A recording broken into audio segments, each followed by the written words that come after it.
নমস্কার সব্বাইকে। তো আজ করব সরষে ইলিশ রান্না। আর সরষে ইলিশ রান্না করার জন্য এখানে ইলিশ মাছ নিয়ে নিয়েছি, ভালো করে কেটে ধুয়ে পরিষ্কার করে নেওয়া।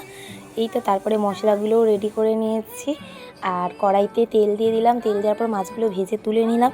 এবারে যে মশলাগুলো দিতে হয়, যেটুকু মশলা, এতে তো বেশি মশলা লাগে না, তবু আমি একটু মশলা দিয়েছিলাম। যাই হোক, এই মশলাগুলো দিয়ে ভালোভাবে একটু কষিয়ে নিয়ে এই লাস্টে সর্ষে বাটাটা দিয়ে দিলাম।